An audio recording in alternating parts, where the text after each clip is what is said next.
সুপ্রিয় দর্শক, আসসালামু আলাইকুম। বিএনপি ২৭২টি আসনে তাদের প্রার্থী দিয়ে দিয়েছে। ২৮টি আসনে এখনও কোনো প্রার্থী দেয় নাই, অর্থাৎ এগুলো খালি রেখেছে। আপনারা অনেকেই আমার ভিডিওতে মন্তব্য করে জানতে চান, এই যে ২৮টি আসন যে খালি রয়েছে, এই ২৮টি আসনের কোথায় কাকে মনোনয়ন দেওয়া হবে? কোথায়, কোথায় শরিকদেরকে ছাড় দেওয়া হবে? আপনারা ব্যাপকভাবে কমেন্ট করে এটা জানতে চান। তো আমিও ভাবলাম আপনাদেরকে একটু এই এটা জানানোর জন্য আরেকটা ভিডিও করি। তো এই ভিডিওতেই আমি সেটা নিয়েই বলব। যদিও বিএনপি ইতিমধ্যেই একটা তালিকা চূড়ান্ত করেছে এবং বিএনপি আগামী ২-১ দিনের মধ্যেই এটা নিয়ে ঘোষণা দেবে। তো আমার কাছে যে তথ্য আছে সেই তথ্যের ভিত্তিতে আমিও একটু আপনাদেরকে বলার চেষ্টা করি বিএনপি কোথায় কাকে, এই যে খালি ২৮টি আসন রয়েছে সেখানে কোথায় কাকে মনোনয়ন দিচ্ছে, শরিক কাকে কোথায় ছাড় দিচ্ছে সেসব নিয়ে একটু কথা বলি। ঢাকা ১৩ আসন, এটা এনডিএম পাচ্ছে, এটাতে মোটামুটি কোনো আর সন্দেহ থাকার কথা না। এখানে এনডিএমের সব চেয়ারম্যান ববি হাজ্জাজ পাচ্ছেন। ঢাকা ১৭ আন্দালিব রহমান পার্থ, বাংলাদেশ জাতীয় পার্টির চেয়ারম্যান, একবারে ফিক্সড এটা। আর ঢাকা ২০, এখানে বিএনপির প্রার্থী একজন পাবে। এখানে শরিক কারো সঙ্গে তেমন আলাপ নেই। শরিকের কোনো প্রার্থীও সেখানে অ্যাক্টিভলি কাজ করছেন না। তো এখানে সবচেয়ে বেশি জোরালো সম্ভাবনা যার, ধামরাই উপজেলা বিএনপির সভাপতি তমিজ উদ্দিন। ২০১৮ নির্বাচনেও তিনি ওই আসন থেকে বিএনপির মনোনয়ন পেয়েছিল। ওইটা শেখ হাসিনার রাতের ভোটের নির্বাচন ছিল। সেই কঠিন নির্বাচনেও তিনি তখন সেখানে মনোনয়ন পেয়েছিল। এছাড়া আরও দুজনের নামও সেখানে শোনা যাচ্ছে। জাহাঙ্গীরনগর বিশ্ববিদ্যালয় ছাত্রদলের সাবেক সাধারণ সম্পাদক নাজমুল হাসান অভি, তার ব্যাপক জনপ্রিয়তা রয়েছে ক্লিন ইমেজের একজন নেতা হিসাবে। ঢাকা যুব দলের সভাপতি ইয়াসিন ফেরদৌস মুরাদের নামও শোনা যাচ্ছে। তবে তমিজ উদ্দিন পাচ্ছেন, এটা মোটামুটি আমার যে সূত্র সেই সূত্র মতে আপাতত তথ্য হচ্ছে এটা যে তমিজ উদ্দিন পাচ্ছেন। নীলফামারী ১, ডোমার ও ডিমলা নিয়ে গঠিত। এখানে জমিয়তে উলামার যে মহাসচিব আছেন, জমিয়তে উলামায়ে ইসলাম বাংলাদেশ, তাদের এই দলটির মহাসচিব মঞ্জুরুল ইসলাম আফেন্দি, তিনি প্রচারণা চালাচ্ছেন, তিনিই পাবেন। এছাড়া বিএনপির চেয়ারপারসন বেগম খালেদা জিয়ার ভাগ্নে ইঞ্জিনিয়ার শাহরিন ইসলাম তুহিনও, তার অনুসারীরা চাচ্ছেন তাকে মনোনয়ন দেওয়া হয়। তবে এটা শরিকরা পাচ্ছেন, এটা মোটামুটি ধরে নিতে পারেন। নীলফামারী ৩, ভিপি নূর, তার দলের জন্য নেগোসিয়েশন হচ্ছে। যদি গণ অধিকার পরিষদ যদি বিএনপির সঙ্গে জোটবদ্ধ হয়, এই আসনটি ভিপি নূরের দল পাবে, গণ অধিকার পরিষদ পাবে। তারপরে লালমনিরহাট ২, এটাও মোটামুটি কনফার্ম বলা যায়। জনতার দলের চেয়ারম্যান ব্রিগেডিয়ার শামীম কামাল পিপলু, তিনি এটা পেতে পারেন। জোটকেও তো কিছু কিছু আসন দিতে হবে, সেই জায়গা থেকে এই আসনটি তিনি পেতে পারেন। এই জনতার দলের chairman brigadier Shamim Kamal Piplu. Bogura ২ confirm, নাগরিক ঐক্যের আহ্বায়ক, সভাপতি, নাগরিক ঐক্যের সভাপতি মাহমুদুর রহমান মান্না, এটা পাচ্ছেন একদম কনফার্ম। পাবনা ১, এই আসনটিও খালি। এখানে গণফোরামের নেতা ও সাবেক তথ্য প্রতিমন্ত্রী অধ্যাপক আবু সাঈদ এখানে প্রার্থী হতে পারেন, তিনিই পেতে পারেন। গণফোরাম থেকে সম্ভবত বিএনপি একজনকেই নমিনেশন দিবেন, সম্ভবত সেটা তিনি। যদিও এখানে এই আসনটিতে তিনি ২০১৮ সালেও এই বিএনপির ঐক্যফ্রন্টের হয়ে প্রার্থী হয়ে তিনি নির্বাচন করেছিলেন। তবে বিএনপি যদি এই গণফোরামকে না দেয়, তাহলে এই আসনটি একজন অবসরপ্রাপ্ত পুলিশ কর্মকর্তা আছে, বিএনপি নেতা সালাউদ্দিন খানকে দেওয়া হতে পারে, যদি এই গণফোরামকে না দেওয়া হয়। আপনাদের মনে রাখা দরকার, একটি জেলা যেখানে বিএনপি এখন পর্যন্ত ওই জেলার একটি আসনেও বিএনপি মনোনয়ন দেয়নি, সেটা হলো বাগেরহাট ১, বাগেরহাট ২, বাগেরহাট ৩। আদালতের রায়ের ফলে বাগেরহাট ৪ আসনটিও বহাল হচ্ছে। সেই জায়গা থেকে বাগেরহাটের একটি আসনেও বিএনপি মনোনয়ন দেয়নি। প্রাথমিকভাবে এটা মনোনয়ন না দেওয়ার কারণ ছিল যে এই যে আসন বিন্যাস বা নতুন করে একটা আসন পুনর্বহাল হচ্ছে এখানে, সেই জায়গা থেকে কোন উপজেলা কোন আসনে ঢুকছে এটা নিয়ে বা সীমানা জটিলতা, এগুলো নিয়ে একটা সন্দেহ ছিল। সেই জায়গা থেকে এখানে বাগেরহাট ২-এ বিপ্লবী ওয়ার্কার্স পার্টির সভাপতি সাইফুল হক পাওয়ার কথা ছিল। ওইটাই ওনার গ্রামের বাড়ি ওইখানেই, সেখানে তিনি পাওয়ার কথা ছিল। তবে তিনি ঢাকা ১২ আসন দাবি করেছেন এবং তাকে ঢাকা ১২ আসনেই বিএনপি ছাড় দিচ্ছে, অর্থাৎ বিএনপির জোটের প্রার্থী হিসেবে তিনি ঢাকা ১২ আসন থেকেই নির্বাচন করবেন। সেই ক্ষেত্রে যে বিএনপি যাকে প্রার্থী করেছে সাইফুল আলম নীরব, তাকে সম্ভবত বসিয়ে দেওয়া হতে পারে। সেই জায়গা থেকে সাইফুল হক ঢাকায় নির্বাচন করবেন। সেই ক্ষেত্রে বাগেরহাট ২-এও আপাতত জোটের কাউকেও দেওয়া হচ্ছে না। সেই জায়গা থেকে বাগেরহাট ১, ২, ৩, এই ৩টি আসনই এখনও খালি। বিএনপির একমাত্র জেলা যেই জেলাতে একটি আসনেও বিএনপি নমিনেশন দেয়নি এখন পর্যন্ত, 3টি আসনে আমার কাছে মনে হচ্ছে বিএনপি পাবে। ওইখানে জোট নিয়ে তেমন কোনো আলাপ নেই। বাগেরহাট ১ আসনে আম এইচ.এম. সেলিম মনোনয়ন পাবেন এরকম কথাবার্তা শোনা যাচ্ছে। বাগেরহাট ২ আসনে বিপ্লবী ওয়ার্কার্স পার্টি পাওয়ার কথা ছিল। এখন নতুন করে বিএনপি ভাববে কাকে দেওয়া যায়। তবে কাকে দেওয়া যায় সেই বিষয়ে এখনো সূত্রের কোনো তথ্য পাওয়া যায়নি। তবে সেইখানে অনেকেই প্রচারণা চালাচ্ছেন। অনেক বিএনপি নেতাই লবিং করছেন। বাগেরহাট ৩ কাজী খায়রুজ্জামান শিপন খুব লবিং করছেন। তিনি হয়তো পেতে পারেন। পটুয়াখালী ৩ আ নুরুল হক নূর এই আসন থেকে জোটের প্রার্থী হিসাবে লড়বেন। তারপরে ফিরোজপুর ১ এটা তো একেবারে মোটামুটি ওইদিন কনফার্মই হয়ে গেছে একটা বৈঠকের পর। জাতীয় পার্টি জাফরের চেয়ারম্যান মোস্তফা জামাল হায়দার তিনি পাচ্ছেন ফিরোজপুর ১। ময়মনসিংহ ১০ এলডিপির প্রেসিডিয়াম মেম্বার সাবেক উপজেলা চেয়ারম্যান এস.এম. মোরশেদ তিনি পেতে পারেন এরকমই কথা হচ্ছে, এরকমই শোনা যাচ্ছে আর কি। এলডিপি সম্ভবত ৩টে আসন পেতে যাচ্ছে, যেটা কর্নেল অলি আহমেদের নেতৃত্বে যে এলডিপি আছে সেই এলডিপি সম্ভবত ৩টে আসন পেতে যাচ্ছে। তার মধ্যে এস.এম. মোরশেদ ময়মনসিংহ ১০ আসনে সম্ভবত তাকে বিএনপি ছাড় দেবে বা তার জন্য এই আসনটি ছাড়বে। নারায়ণগঞ্জ ৪ এই আসনেও বিএনপি এখনও প্রার্থী দেয়নি। অনেক নেতাই লবিং করছেন, অনেকেই অন্তত ৪-৫ জন নেতা এই মনোনয়নের জন্য দৌড়াচ্ছেন।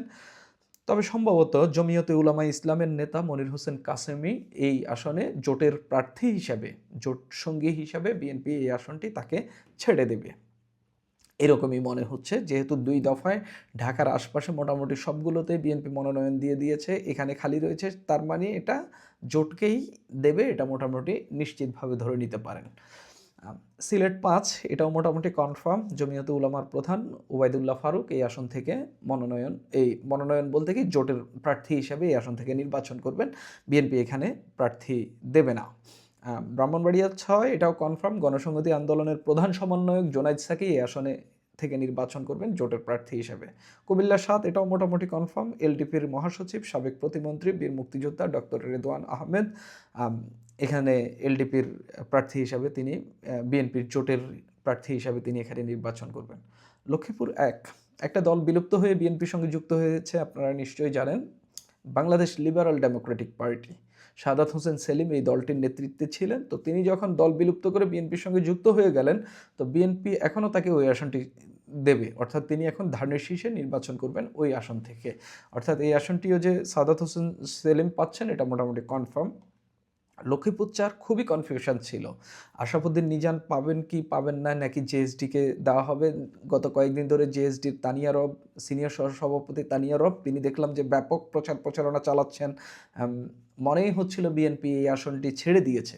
তবে বিএনপি যে প্রার্থীদের নিয়ে বৈঠক করছে সেই বৈঠকে ডেকেছেন আশরাফুদ্দিন নিজানকে। এর মধ্য দিয়ে স্পষ্ট হয়েছে যে আশরাফুদ্দিন নিজান ওই আসন থেকে বিএনপির প্রার্থী হিসাবে নির্বাচন করছেন। ধানের শীষ তিনি পাচ্ছেন মোটামুটি কনফার্ম।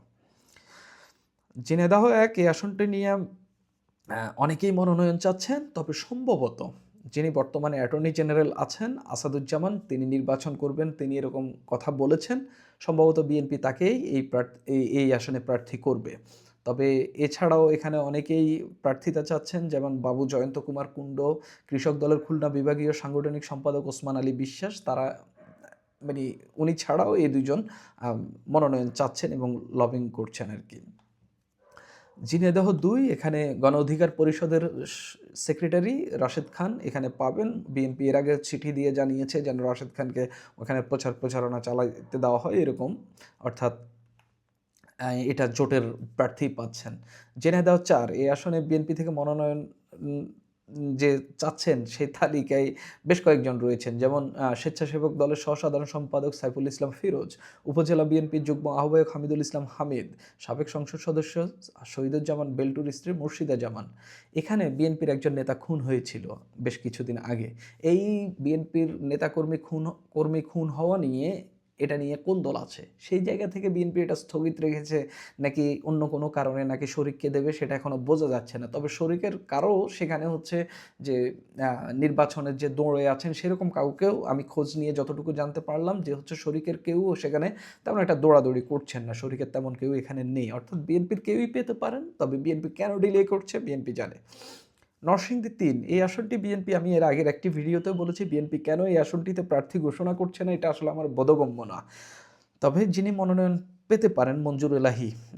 তিনি জেলা বিএনপির সাবেক সাধারণ সম্পাদক। তিনি ২০১৮ সালেও তিনি ধানের শীষ পেয়েছিলেন।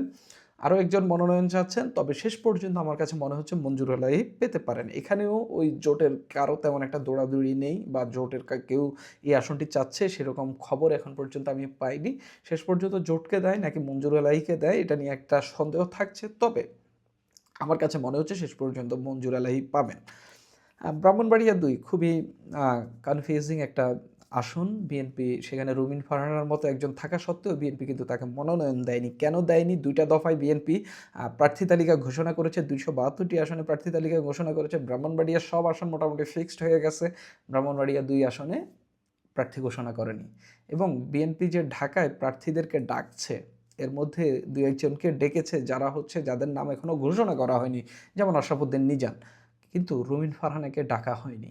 অর্থাৎ রুমিন ফারহানাকে যে বিএনপি মনোনয়ন দিচ্ছে না, অর্থাৎ এই নির্বাচনে যে নমিনেশন দিচ্ছে না বা দলীয় প্রার্থী করছে না, এটা মোটামুটি বিএনপি দিক থেকে মোটামুটি স্পষ্ট বা যেই সিমটম দেখা যাচ্ছে এই সিমটমের মধ্যে দিয়ে স্পষ্ট রুমিন ফারহানাকে বিএনপি মনোনয়ন দিচ্ছে না। শেষ পর্যন্ত যেহেতু ব্রাহ্মণবাড়িয়া সেখানে আলেম ওলামাদের সংখ্যাটা একটু বেশি এবং আলেম ওলামাদের ভোটটাও একটু বেশি, হেফাজতের একটা স্ট্রং জায়গা রয়েছে। সেই জায়গা থেকে হয়তো সেখানে জমিয়তে উলামার একজন হচ্ছে নির্বাচনী প্রচার প্রচারণা করছেন, মাঠে আছেন। সেই জায়গা থেকে হয়তো তাকে জোটের প্রার্থী হিসেবে দিলেও দিতে পারে। চট্টগ্রাম ১১ আসন জোটের একজন চাচ্ছেন গণসংহতি আন্দোলনের সালাউদ্দিন, কিন্তু তাকে দেওয়া হবে কিনা আমি জানি না। কিন্তু এই যে আমির খসরু মাহমুদ চৌধুরীর ছেলে ইসরাফিল খসরু সেখানে উঠান বৈঠক করছেন, গণসংযোগ করছেন।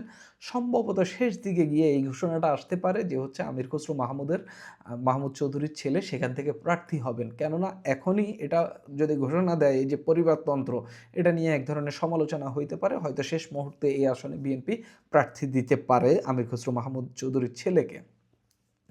চট্টগ্রাম ১৪ এখানে লিবারাল ডেমোক্রেটিক পার্টির এলডিপির কর্নেল অলি আহমেদ আছেন, তিনি প্রার্থী হইতে পারেন, অথবা তার ছেলে অধ্যাপক ওমর ফারুক তিনি প্রার্থী হইতে পারেন। এই দুজনে বাপ বেটার একজন প্রার্থী হবেন, এটা মোটামুটি কনফার্ম। গাজীপুর ৬ আসনটি আদালতের রায়ে বিলুপ্ত হয়েছে এবং বাগেরহাট ৬ আসনটি পুনর্বহাল হচ্ছে।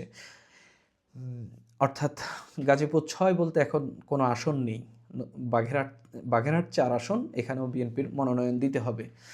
এই গেল বিএনপির ২৮টি আসন। খালি আসনের কে কোথায় মনোনয়ন পেতে পারেন তার একটা সম্ভাব্য তালিকা বিএনপি আগামী ২-১ দিনের মধ্যেই ঘোষণা করবে এবং আপনারা দেখতে পারবেন। তখন মিলিয়ে নিয়ে হচ্ছে যে আচ্ছা আমার এই প্রেডিকশন বা হচ্ছে আমার যে সূত্র মতো যে তথ্য সেগুলো কতটুকু ঠিক হইল না হইল নাকি ভুল হইল সেটা অবশ্যই মন্তব্য করে জানাবেন। সুপ্রিয় দর্শক, এখন এই পর্যন্তই।